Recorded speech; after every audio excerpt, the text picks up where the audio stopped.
This video will be a full tour and documentation of this 2012 Honda Civic EXL sedan. This Civic sedan is painted in polished metal metallic.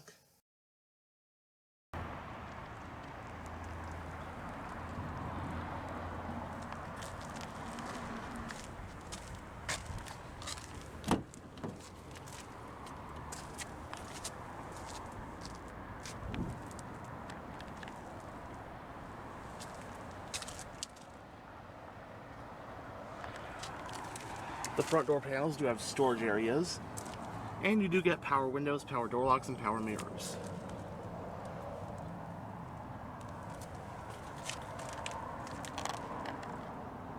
The EXL trim adds leather seat upholstery, and this one comes in the stone interior color scheme.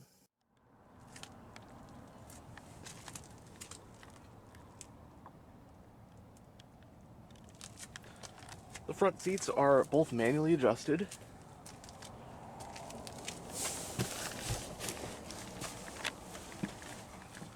But now that we're behind the wheel, let's go ahead and start the engine. So on the key, you got the buttons for lock, unlock, trunk release, and panic.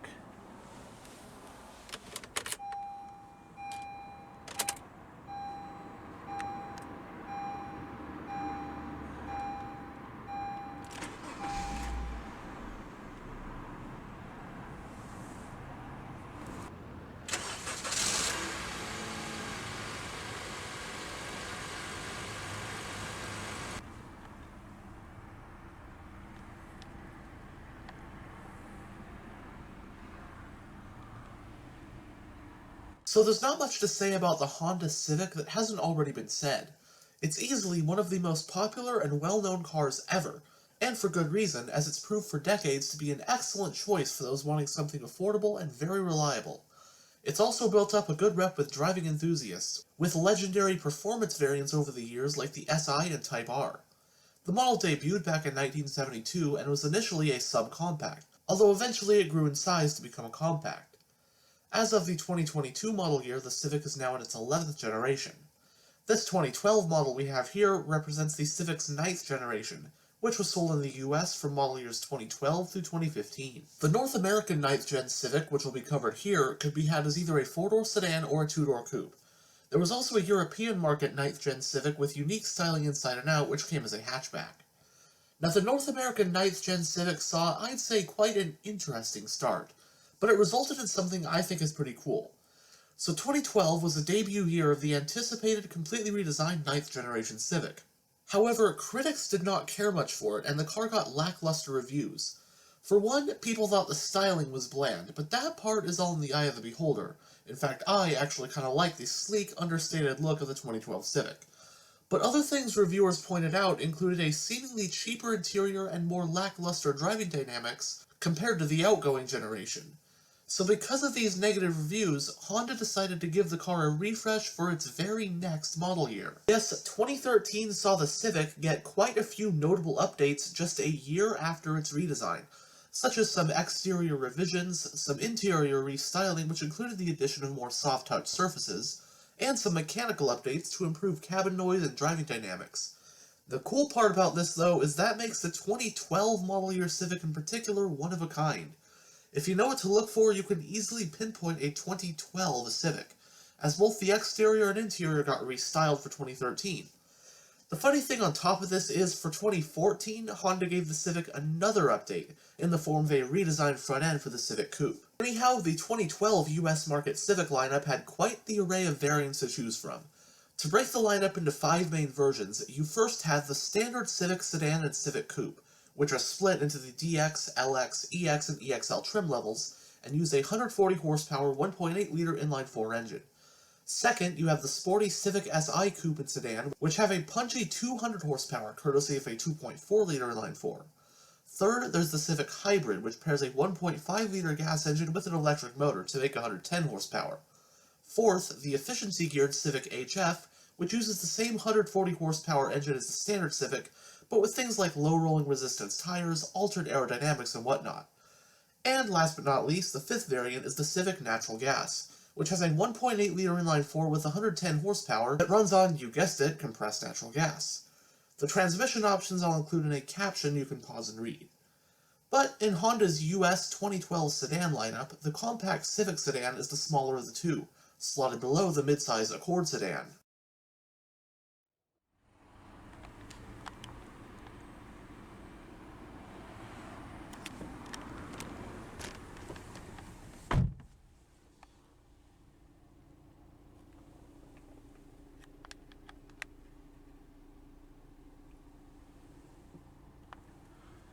So the instrument cluster is an interesting setup. This is carried over from the previous generation Civic that came before this, where on the lower tier you have your tachometer front and center, and then up top is your digital speedometer. You also got your fuel gauge, MPG gauge, and then right here is a digital information display, which also doubles up as the radio screen, since there is no normal radio screen right in this area. You can control it via the controls in the steering wheel. You can change what you have displayed. Then you can push menu, takes you through all your various vehicle settings, information, your trip computers, that kind of stuff. And then if you mess up the radio, you push setup on the radio. There's even more stuff on here as well.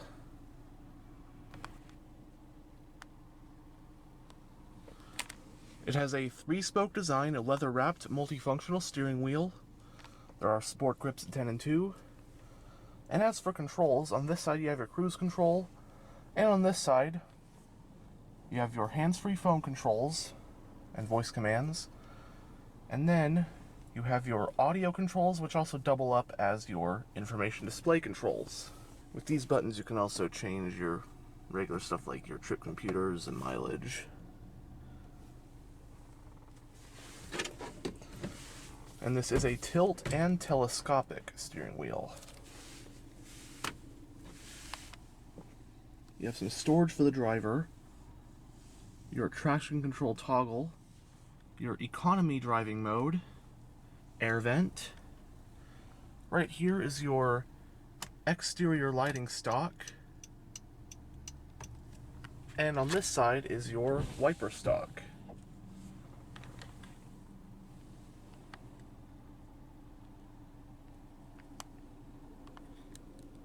Going down the center of the interior, you have air vents on either side, your hazard light switch, and then you have your AM/FM radio head unit.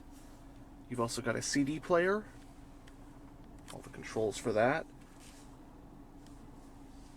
Below that you have your single zone climate control.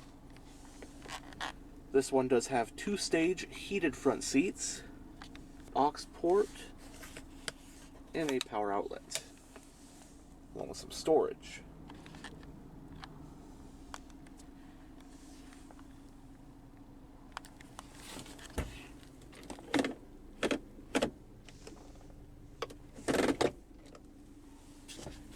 The vehicle's parking brake is hand operated.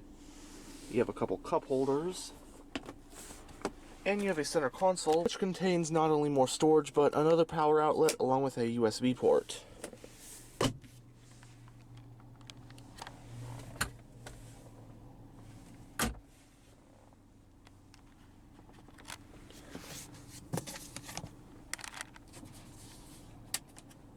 Both sun visors do have vanity mirrors.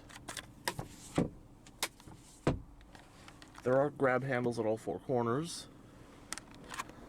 And this one also has a power sunroof, so it is one-touch automatic.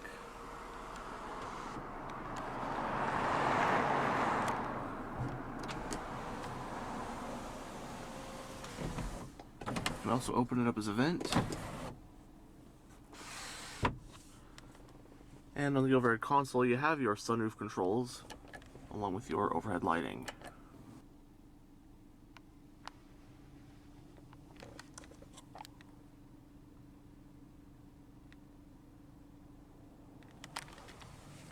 But now we'll go ahead and roll down the driver's window and take a look at the engine bay. The driver's window is fully automatic.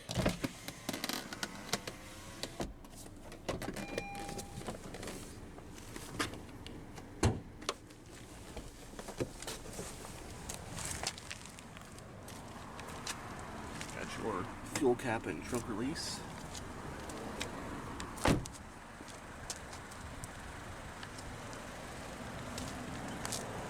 The EXL trim comes standard with these 16-inch 5-split-spoke alloy rims.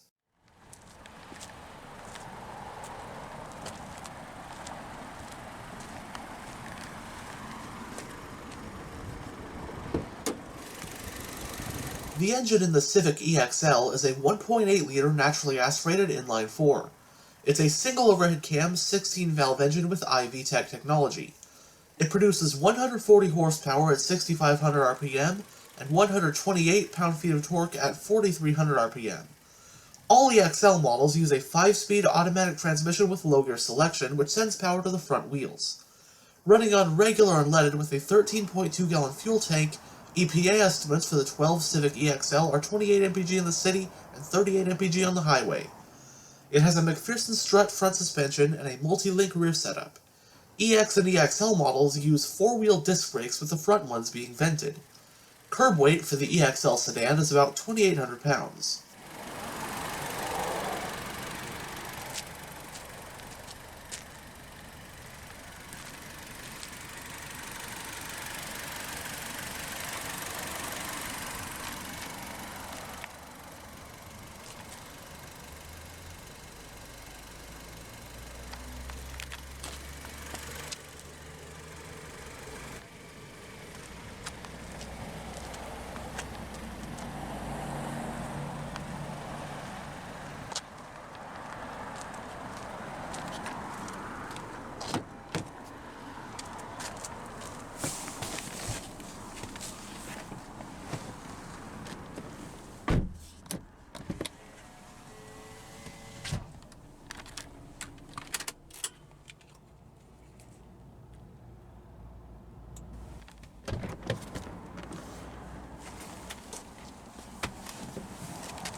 As you saw earlier, the fuel cap is on the driver's side.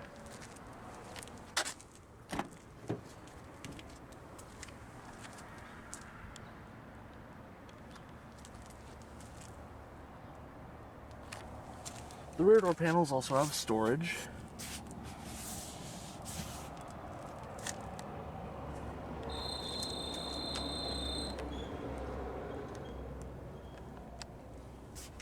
I do like this nice ruffled look to the leather. This leather is basically brand new looking. It only has like 20-some thousand miles.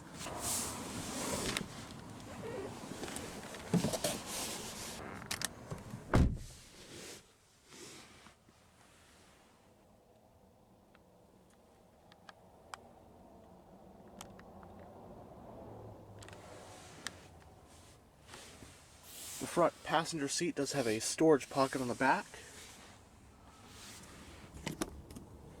You also have a coat hook on this side.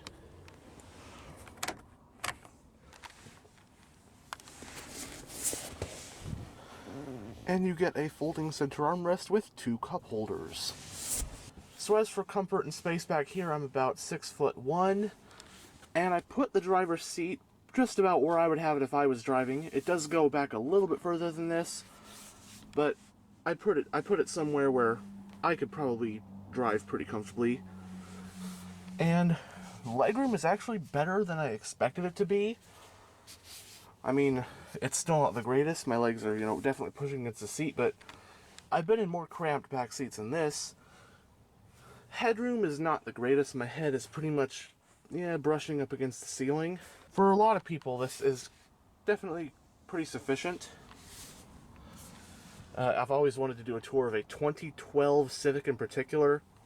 This is one of the rare cases where you can, if you know what you're looking for, you can tell the exact year when it comes to 2012 Civics, because 2013, the very next year, they refreshed the exterior and they even redid the interior a bit, because critics panned the 2012 Civic when it came out, because I guess they thought it looked bland. I haven't driven either, but apparently driving dynamics weren't as sporty and fun and engaging as the outgoing Civic, and then interior build quality wasn't quite up to par as well. I know the years after this, they like padded this part of the door panel, part of the dashboard. They kind of added like a leather stitching, but that ends up making it really cool.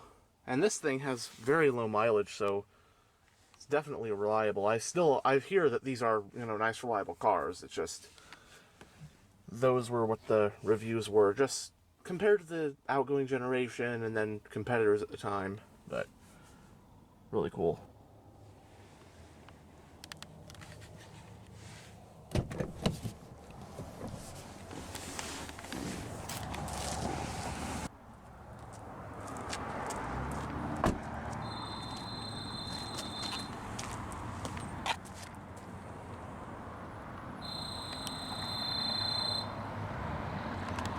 Single exhaust.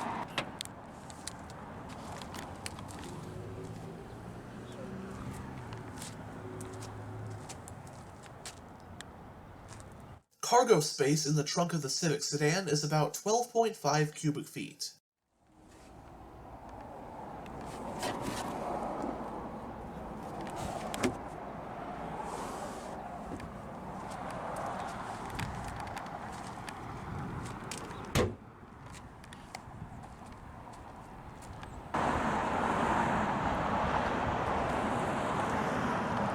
Anyhow, thanks for checking out this tour of this 2012 Honda Civic. And as always, stay on the lookout for future tours.